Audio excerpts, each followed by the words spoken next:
Suara Munarman terdengar seperti menahan tangis, namun tidak diketahui apakah Munarman meneteskan air mata atau tidak. Selama 8 bulan saya dizalimi, penangkapan yang sewenang-wenang dengan tuduhan yang direkayasa, melalui case building yang dikaitkan dengan peristiwa pidana pihak lain yang tidak ada hubungannya kausalitas dengan saya.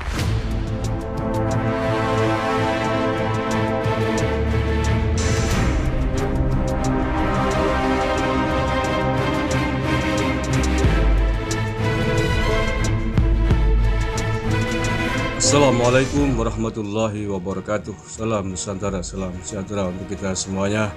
Salam Om Swastiastu, Namo Buddhaya, salam kebajikan, rahayu. Bismillahirrahmanirrahim. Alhamdulillahi rabbil alamin. Allahumma sholli ala sayyidina Muhammadin wa alihi wa sahbihi ajmain. Amma ba'du. Saudara-saudara sebangsa setanah air yang saya cintai, saya banggakan, bertemu lagi dengan saya Agus Mar dari lereng Gunung Selamat di Banyumas, Jawa Tengah. Hari ini hari Rabu, tanggal 15 Desember 2021, hari di mana Pengadilan Negeri Jakarta Timur kembali menggelar sidang lanjutan tersangka kasus dugaan terorisme yang melibatkan Munarboy Al-Sandali. Munarman maksudnya.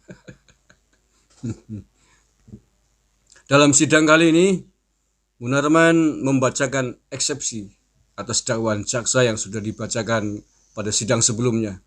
Dan diberitakan Munarman terisak-isak menahan tangis ketika membacakan eksepsinya itu. Nah, seperti apakah suara Munarman yang dikatakan terisak-isak? Mari kita dengarkan bersama-sama. Kita dengarkan dulu, nanti setelah itu kita lanjutkan komentarnya.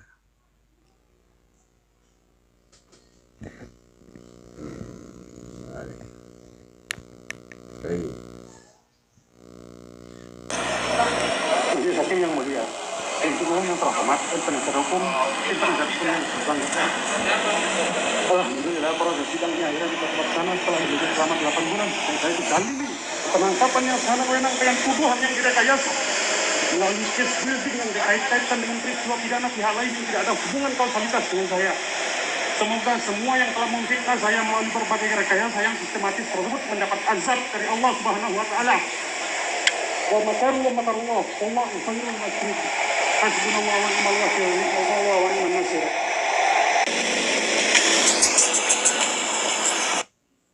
Oke ya, itu suaranya Munarman, nggak tahu bisa didengar apa tidak. Khas sekali apa yang ayat yang dibaca, ayat-ayatnya yang biasa digunakan oleh kelompok-kelompok pro khilafah. Wa makarullah. Beda sekali, yakin sekali bahwa apa yang dilakukan benar gitu ya. Oke, saya baca aja nih beritanya ya.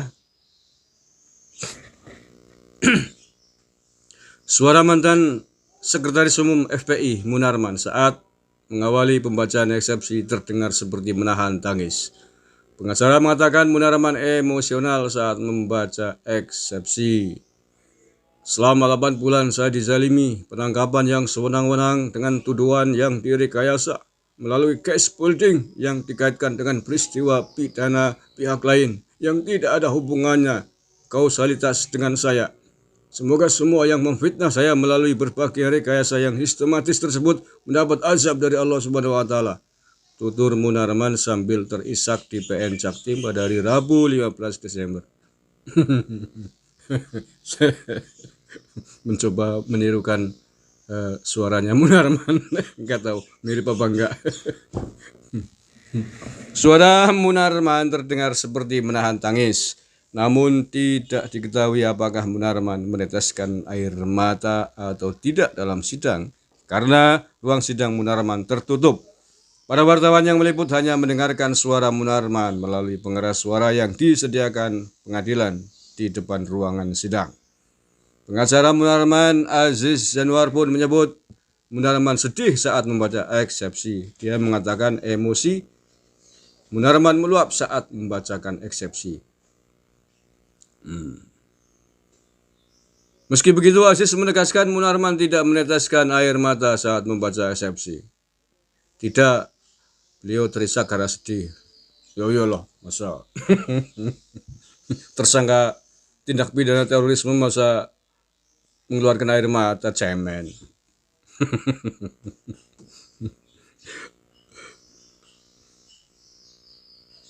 Sebelumnya Munarman didakwa menggerakkan orang lain untuk melakukan teror. Munarman juga disebut jaksa telah berbaiat kepada pimpinan ISIS Abu Bakar al-Baghdadi bahwa terdakwa Munarman dan kawan-kawan merencanakan atau menggerakkan orang lain untuk ancaman kekerasan untuk melakukan tindak pidana teroris dengan sengaja menggunakan kekerasan atau ancaman kekerasan bermaksud untuk menimbulkan suasana teror atau rasa takut terhadap orang secara meluas atau menimbulkan korban yang bersifat massal dengan cara merampas atau hilangnya nyawa atau harta benda orang lain, atau untuk menimbulkan kerusakan atau kehancuran terhadap objek-objek vital yang strategis atau lingkungan hidup atau fasilitas publik atau fasilitas internasional, kata jaksa saat membacakan dakwaan. Jaksa mengatakan perbuatan Munarman itu dilakukan di sejumlah tempat, adapun tempatnya adalah Sekretariat FPI Front Pembela Islam Kota Makassar, markas daerah LPI, Pondok Pesantren Tahfidzul Quran Sudiang Makassar, dan di Aula Puspinsa, kampus Universitas Islam Negeri Sumatera Utara. Perbuatan itu dilakukan dalam kurun waktu 2015. Menurut jaksa, Munarman sekitar Juli 2014 melakukan baiat kepada pimpinan ISIS Abu Bakar al-Baghdadi. Baiat itu dilakukan di UIN Syarif Hidayatullah Ciputat. Oke, itu perkembangan terkini dari sidang Munarboy Al-Sandali. Mengapa disebut Munarboy Al-Sandali? Karena pada saat ditangkap dulu itu Munarman itu sempat mencari-cari sandalnya gitu ya, tapi nggak dipedulikan sama Densus ya. Sandal kan perkara gampang. Minta dibelian sama sipir juga pasti dapat banyak.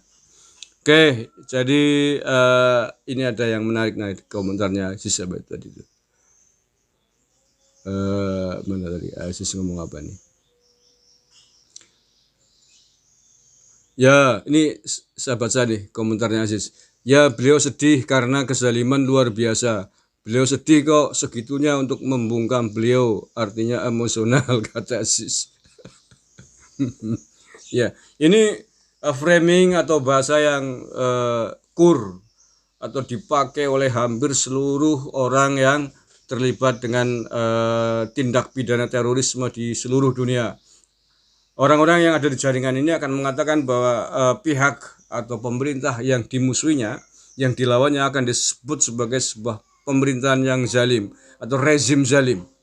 Sama seperti ISIS ketika menyerang di Suriah pun akan mengatakan bahwa pemerintah Suriah adalah pemerintah rezim yang zalim. Di seluruh dunia begitu. Jadi nanti mencitrakan bahwa apa yang dilakukan kelompok-kelompok teroris ini melakukan gerakannya dengan harapan akan dicitrakan sebagai kelompok yang melawan kezaliman.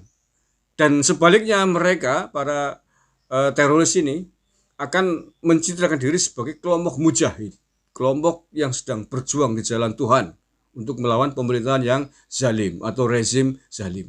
Nah, jangankan masih tersangka tindak pidana terorisme seperti Munarman ini ya, bahkan yang sudah meninggal pun, yang sudah dieksekusi mati pun, walaupun ngebom sekalipun, akan disebut sebagai syuhada, mujahid. Nanti diisukan setelah meninggal wajahnya cerah, wajahnya bersinar, syuhada gitu. Contoh yang saya pernah lihat sendiri saat eksekusi mati 3 terpidana mati atau trio Bamber Bali di Nusa Kambangan.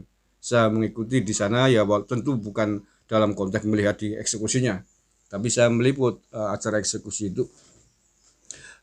Itu pasca dieksekusi pulang sana dikuburkan di tempat tinggalnya sama, akan disambut dengan suara takbar takbir dan dicitrakan sebagai syuhada, sebagai orang yang mati syahid, yang ngebom membunuh orang puluhan ratusan orang di Bali itu dicitrakan, dikatakan sebagai syuhada. Ya hanya mereka itu. Jadi itulah strategi framing isu politik yang mereka gunakan selalu begitu, akan mengklaim diri sebagai seorang yang benar, sebagai syuhada, kalaupun mati juga mati syahid kan begitu. Dan pihak yang dilawannya, pemerintah yang dimusuhinya, pemerintah yang dimakarinya ya, itu dicitrakan sebagai rezim zalim, pemerintahan yang zalim, kafir dan lain sebagainya, tauhid itu. Rezim tohat selamang bedok itu wong iki. Oke, itu saja update dari kasusnya Munar Boy Al Sandali pada hari ini Rabu 15 Desember 2021. Mudah-mudahan pasal terberat akan dikenakan kepada para teroris di Indonesia demi keamanan, kenyamanan, kedamaian bumi pertiwi Nusantara yang kita cinta ini. Wallahul muwaffiq ila aqwamit thoriq. Assalamualaikum warahmatullahi wabarakatuh. NKRI harga mati.